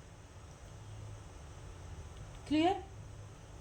ये होता है आपका कोहेरेंस लेंथ। और उस लेंथ को ट्रैवल करने में, उस डिस्टेंस को ट्रैवल करने में कितना टाइम लगा है उसको हम बोलते हैं कोहेरेंस लाइट। क्लियर हो गया? तो यानी कि यहाँ पे आपको मैंने कोहेरेंस लेंथ लाइट के बारे में बता दिया। अच्छा, एक चीज़ और देखो, यहाँ पे एक टर्म है कि double split interference experiment emitting the minimum path difference. Path difference का क्या मतलब है वो मैं आपको बता देती हूँ। देखो, पाथ डिफरेंस जो है वो जनरली हम डेल्टा से रिप्रेजेंट करते हैं, इसलिए मैंने इसको यहाँ पे डेल्टा से लिखा है। डेल्टा एक्स, मान लो कि डेल्टा एक्स पाथ डिफरेंस है। कि जैसे देखो कि ये हमारा सोर्स है। क्लियर? जो डबल स्लिट एक्सपेरिमेंट है ना, उसमें मान लो कि ऐसे एक स्लिट है, एक ये हमारा यहाँ पे स्लिट है। तो लाइट यहाँ से निकली, यहाँ से एक सोर्स मान लो यहाँ से आ रही है, तो यहाँ से ये वाले सोर्स से लाइट वेव को पहुंचा और यहाँ से भी लाइट वेव यहाँ पहुंचा। क्लियर? यहाँ पे उन लोगों ने ब्राइट और डार्क फ्रिंज बनाया। क्लियर है? तो ये लाइट यहाँ से निकल के यहाँ पहुंच रही है, ये यहाँ से निकल के यहाँ पहुंच रही है। तो इन दोनों के बीच का जो डिस्टेंस है, the distance travelled by emitting beams, ठीक है, मतलब ये दोनों सोर्स से निकल करके फिर जब ये रिकम्बाइन यहाँ पे हुए तो उस बीच में इन्होंने कितना डिस्टेंस ट्रैवल किया। मतलब मान लो कि एक लाइट यहाँ से निकली और अच्छा चलो मान लो कि ये यहीं से निकली है, ठीक है, इसको भी मान लो कि मैं सिंगल स्लिट की मैं बात कर लेती हूँ, डबल स्लिट की हम बाद में बात करेंगे। यहाँ से एक लाइट सोर्स निकला, यहाँ से भी एक निकला, तो ये जब रिकम्बाइन हुए निकलने के बाद तो उन दोनों ने कितना डिस्टेंस ट्रैवल किया है उसी को हम बोलते हैं पाथ डिफरेंस। समझ में आया आपको? पाथ डिफरेंस किसको बोलते हैं? कि दो लाइट वेव अपने सोर्स से निकलने के बाद वापस जब वो रिकम्बाइन हो रहे हैं, दो लाइट वेव अपने सोर्स से निकलने के बाद जब वो रिकम्बाइन हो रहा है, रिकम्बाइन मतलब यहाँ पे मिलेंगे तभी तो इंटरफेरेंस पैटर्न बनेगा।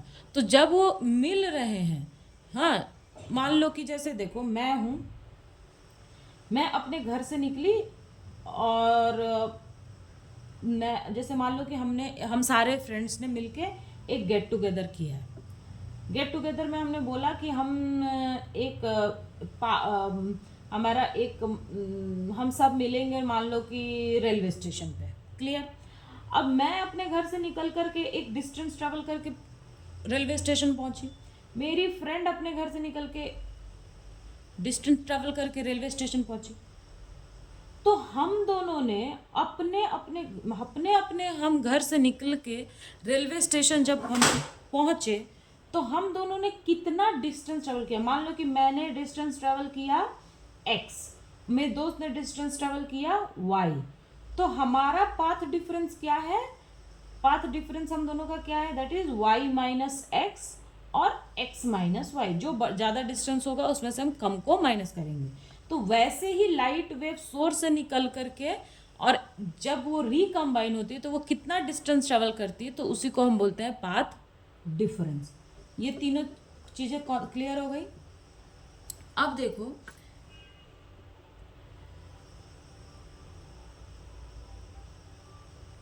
अब इस क्वेश्चन में हमें बोल रहा है कि interfering beams for a which interference pattern disappear. तो इंटरफेरेंस पैटर्न डिसअपेयर कब होगा? कि इंटरफेरेंस पैटर्न जो है वो मतलब बने ही ना। डिसअपेयर का क्या मतलब हो जाए? कि इंटरफेरेंस पैटर्न जो है वो बने ही ना। देखो, जब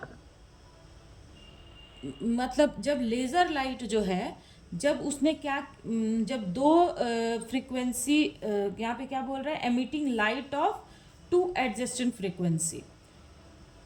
तो लेज़र लाइट जो है, जब न्यू 1 और न्यू 2 दो फ्रीक्वेंसी उसने एमिट किया, तो यहाँ पे क्या होगा कि ईच फ्रीक्वेंसी क्या करेगी? क्या करेगी? अपना एक इंटरफेरेंस प्रोड्यूस करेगी। ये फ्रीक्वेंसी की लाइट अपना इंटरफेरेंस पैटर्न प्रोड्यूस करेगी और इस फ्रीक्वेंसी की लाइट अपना इंटरफेरेंस पैटर्न प्रोड्यूस करेगी। जब इसका ब्राइट फ्रिंज इस मान लो कि ये न्यू 1 जो फ्रीक्वेंसी है, इसने अपना एक इंटरफेरेंस पैटर्न जो प्रोड्यूस किया है और इसने भी एक अपना इंटरफेरेंस पैटर्न प्रोड्यूस किया है। दोनों अपना अलग अलग इंटरफेरेंस पैटर्न प्रोड्यूस करेंगे। तो इंटरफेरेंस का मतलब क्या? ब्राइट लाइट, डार्क, मतलब bright fringe, dark fringe, bright fringe, dark fringe, ऐसा ही पैटर्न प्रोड्यूस होता है।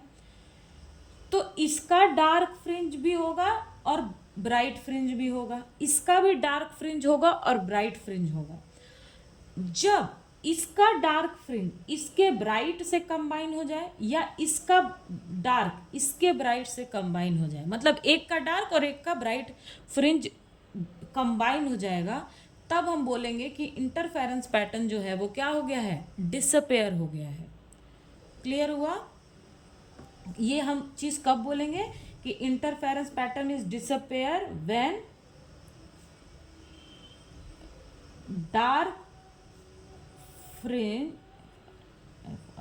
FRING, dark fringes of one is coincide with bright fringe of other। Clear हुआ? तब हम बोलेंगे कि जो इंटरफेरेंस पैटर्न है वो क्या हो गया? डिसअपेयर हो गया। क्लियर? सारा कॉन्सेप्ट मैंने क्लियर कर दिया। अब हम आते हैं अपने प्रॉब्लम पे। देखो, जब एक लाइट दो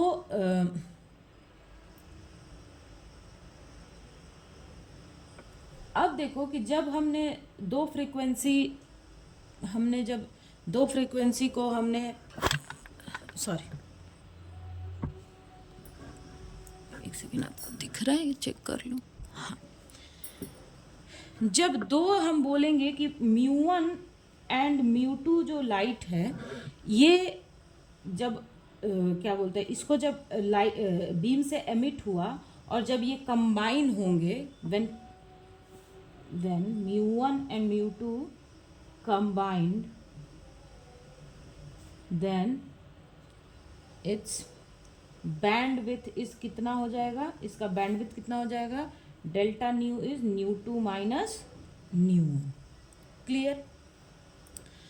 ना अब हम बोलते हैं कोहेरेंस जो टाइम होता है, कोहेरेंस टाइम, इसको मैंने टाउ से रिप्रेजेंट किया, ये कितना होता है? 1/2 डेल्टा न्यू। क्लियर? ये कोहेरेंस लेंथ का आप याद रखना, ये कोहेरेंस टाइम का फॉर्मूला है 1/डेल्टा न्यू, और डेल्टा न्यू क्या है? बैंडविड्थ है किसका, वो फ्रीक्वेंसी का, μ1 और μ2 का बैंडविड्थ। क्लियर है?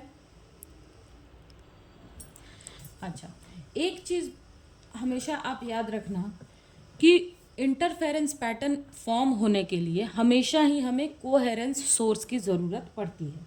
ठीक है, ये पॉइंट मैं यहाँ पे लिख देती हूँ। मतलब लिखना क्या है कि आप ये चीज़ माइंड में रखो कि कोहेरेंस लेंथ के लिए, सॉरी इंटरफेरेंस पैटर्न के लिए सोर्स को क्या होना पड़ेगा, कोहेरेंट होना पड़ेगा। तो अगर ऐसा हो जाए कि जो लाइट है, कोहेरेंस का एक मतलब क्या है कि लाइट जो है वो अपने अपने फेज में है, तो मान लो कि ऐसा हो जाए कि ये जो पाथ डिफरेंस है, पाथ डिफरेंस का मतलब है कि सोर्स से निकल करके लाइट का रिकम्बिनेशन जो है, ये चीज़ जो है ये या तो ग्रेटर हो जाए या फिर मतलब कि इक्वल हो जाए किस चीज़ के, कोहेरेंस लेंथ के। मतलब कि यहाँ से यहाँ पहुँचने का, मान लो कि सोर्स से लाइट निकला, मान लो कि ए पॉइंट है और बी पॉइंट है, तो सोर्स से लाइट निकला और स्लिट पे मतलब ये जो यहाँ पे पैटर्न हमारा फॉर्म होगा, वहाँ पे पहुँचने का जो डिस्टेंस है वो कोहेरेंस लेंथ का मतलब है कि लाइट का जो फेज रिलेशनशिप है उसका मेंटेन्ड रहना। तो मान लो कि ए पॉइंट से बी पॉइंट तक पहुंचने के लिए, ठीक है, जो डिस्टेंस है वो अगर या तो कोहेरेंस लेंथ से इक्वल हो जाए या बड़ा हो जाए, तो इंटरफेरेंस पैटर्न तो फिर नहीं बनेगा, या बनेगा नहीं मतलब उनका जो डार्क फ्रिंज है और ब्राइट फ्रिंज है वो क्या हो जाएगा, डिसअपेयर हो जाएगा। इसको मैं आपको एक एग्जांपल से समझाती हूँ कि देखो, जब मान लो कि एक मिनट, जैसे आपको मैं एक एग्जांपल देती हूँ। जैसे मान लो कि मुझे ये पॉइंट ए है, मेरे को और मेरे फ्रेंड को रेलवे स्टेशन पहुँचना है। मैं अपने घर से निकल के, मुझे रेलवे स्टेशन जाना है, मेरी फ्रेंड को भी अपने घर से निकल के रेलवे स्टेशन जाना है। तो हम दोनों कितना डिस्टेंस ट्रैवल करेंगे रेलवे स्टेशन पहुँचने के लिए, उसका जो डिफरेंस है दैट इज़ पाथ डिफरेंस। अगर मान लो कि जैसे, और कोहेरेंस लेंथ क्या है कि लाइट जो है, ये मैं और ये हम दोनों अपना क्या करें, मतलब फेज, हम दोनों का फेज जो है वो क्या हो जाए, सेम हो, फेज, हाँ ठीक है, हम दोनों को यहाँ पहुँचना है, तो ये हमारा क्या है कि पाथ डिफरेंस है। क्लियर? अब देखो कि अगर मैं, और कोहेरेंस लेंथ क्या होता है कि दोनों जो है वो सेम फेज में ट्रैवल करें। मतलब कि जैसे मान लो कि ए पॉइंट से बी पॉइंट तक जाने के लिए, मान लो कि मैं कोहेरेंस लेंथ जो है उसका क्या मतलब है कि लाइट जो है वो कितना डिस्टेंस तक अपना फेज को मेंटेन करके रखता है, मतलब कि इक्वल रखती है लाइट। तो मान लो कि वो डिस्टेंस x तक ही अपने लाइट को क्या करती है, अपना कोहेरेंस लेंथ या कोहेरेंस जो प्रॉपर्टी है, फेज की प्रॉपर्टी, उसको मेंटेन करके रखती है। और मेरा अगर पाथ डिफरेंस, मतलब कि यहाँ से यहाँ तक का डिफरेंस या तो बड़ा हो गया, यहाँ से मान लो कि पाथ डिफरेंस यहाँ से इतना हो गया, या फिर इक्वल हो गया है, मतलब पाथ डिफरेंस भी यहाँ से यहाँ है और हमारा कोहेरेंस लेंथ भी यहाँ से यहाँ है, तो क्या फिर फ्रिंजेस जो हैं वो बनेंगे? हाँ, बनेंगे भी, लेकिन वो मतलब डिसअपेयर हो जाएंगे। डिसअपेयर होने का क्या मतलब है कि उस तरीके से नहीं बनेंगे। क्यों? मान लो कि अगर पाथ डिफरेंस यहाँ से यहाँ तक है, मतलब लाइट जो है वो यहाँ से निकलेगी तो यहाँ कंबाइन होगी, और कोहेरेंस प्रॉपर्टी का लेंथ जो है वो यहाँ से यहीं तक है, तो ये तो यहीं पे ख़त्म हो गई ना, है ना, ये तो चीज़ यहीं पे ख़त्म हो गई, तो ये तो यहाँ तक पहुँची ही नहीं। या फिर इक्वल हो गई, तो भी तो यहीं से यहाँ तक बनने के लिए, तो कोहेरेंस लाइट को बनने के लिए, मतलब इंटरफेरेंस पैटर्न को बनने के लिए क्या होना पड़ेगा, पाथ डिफरेंस को कम होना पड़ेगा। किस चीज से, कोहेरेंस लेंथ से। कोहेरेंस लेंथ से अगर पाथ डिफरेंस मान लो कि यहाँ से यहाँ तक है और कोहेरेंस लेंथ यहाँ तक है, यानी कि लाइट जो है वो यहाँ तक अपना जो प्रॉपर्टी है सेम फेज की, उसको यहाँ तक वो मेंटेन करके रखती है, और पाथ मतलब और लाइट जो है वो यहीं पे कंबाइन हो जाती है, यानी कि इंटरफेरेंस पैटर्न बन जाएगा। अगर लाइट यहाँ पे जाकर के कंबाइन होगी तो फिर वो पैटर्न कैसे बनेगा, क्योंकि इंटरफेरेंस पैटर्न बनने के लिए हमेशा याद रखना कोहेरेंस लेंथ हमेशा ही क्या होना चाहिए, लाइट को हमेशा कोहेरेंस होना चाहिए। क्लियर। इसको एक एग्जांपल से समझो कि जैसे मान लो कि मुझे यहाँ पहुँचना है, मैं यहाँ से, ये मेरा घर है, मैं यहाँ से निकली, मुझे यहाँ तक जाना है, और मैंने मान लो कि बाइक में पेट्रोल भराया। अगर बाइक में यहीं तक जाने का पेट्रोल है, यहीं तक जाने का पेट्रोल, तो फिर मैं यहाँ पहुँचूंगी नहीं ना, मैं तो यहाँ पहुँच ही नहीं सकती हूँ।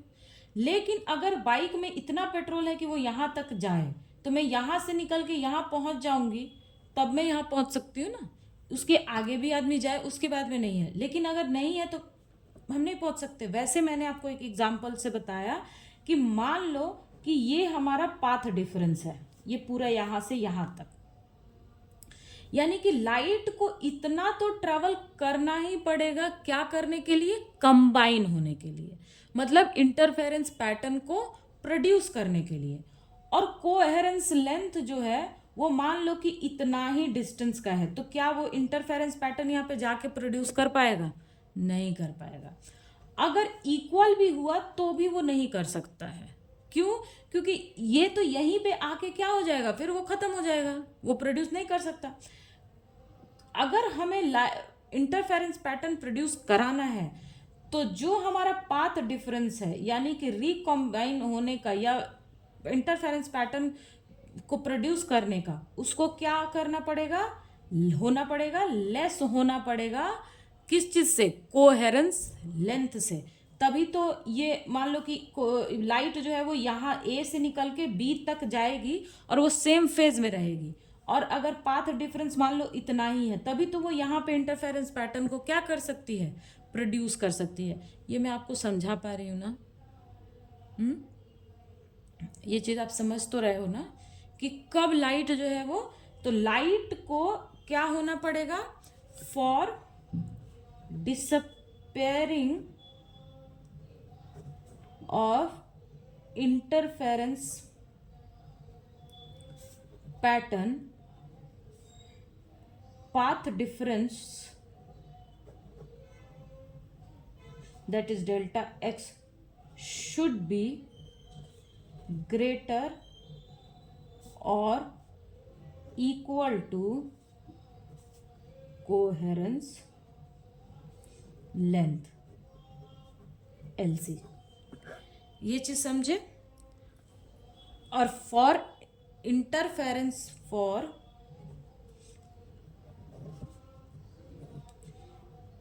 इंटरफेरेंस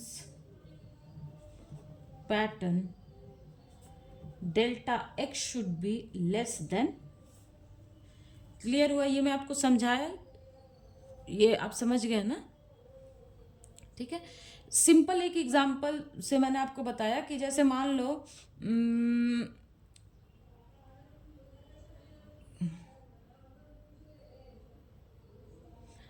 लो कि मुझे अपने घर से निकल करके रेलवे स्टेशन जाना है। मैं अगर एक ऐसे बस में बैठूं, ठीक है, और मेरी फ्रेंड को भी निकल के यहाँ पे आना है, मतलब कि हमें मीट करना है रेलवे स्टेशन पे, और मैं अगर एक ऐसे बस में बैठूं जो, मान लो कि मैं घर से निकली हूँ तो यहीं तक बीच में हमें एक मंदिर मालूम पड़ता है, एक टेम्पल पड़ता है बीच में, तो मैं एक ऐसे बस में बैठी हूँ जो सिर्फ टेम्पल तक जाएगी, तो क्या मैं यहाँ तक रेलवे स्टेशन तक पहुँच सकती हूँ, नहीं।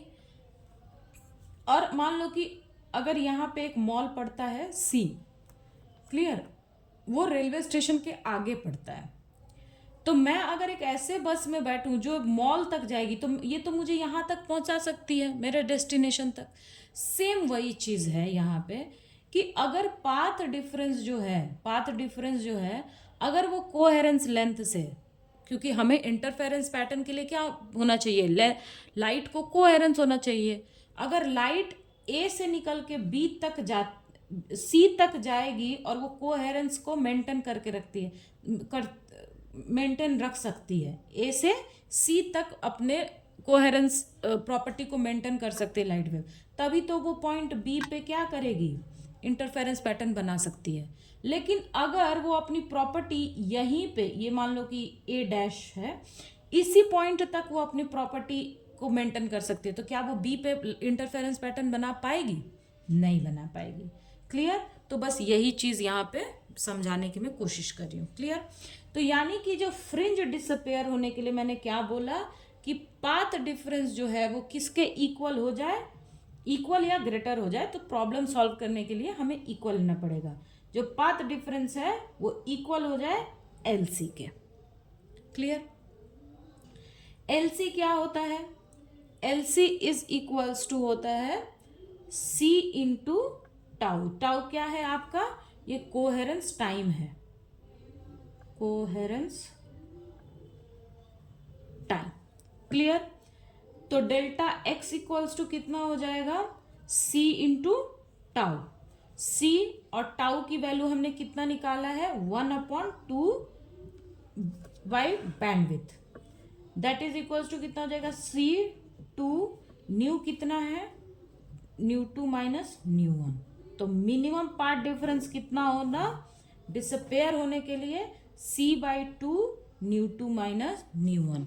यानी हमारा ऑप्शन नंबर डी क्या है? करेक्ट है। ये माइनस होगा, ठीक है। ये C by mu two plus mu one है तो ये तो नहीं होगा। यहाँ पे म्यू वन है, mu two minus mu one है, लेकिन यहाँ पे टू नहीं है तो ये भी नहीं होगा। यहाँ पे टू है पर ये प्लस में तो ये भी नहीं होगा। इसका ऑप्शन नंबर डी करेक्ट है। ये क्वेश्चन आपको समझ में आ गया? ठीक है, इसका ऑप्शन डी हमारा करेक्ट है। क्लियर? सो हमने 2018 का पेपर सोल्यूशन भी क्या कर लिया है? कंप्लीट कर लिया है। आप अपना फीडबैक दें और सारे पेपर्स को अच्छे से सॉल्व करें। क्लियर? ओके। और प्लीज़ मेरे चैनल को सब्सक्राइब कर दें। Thank you.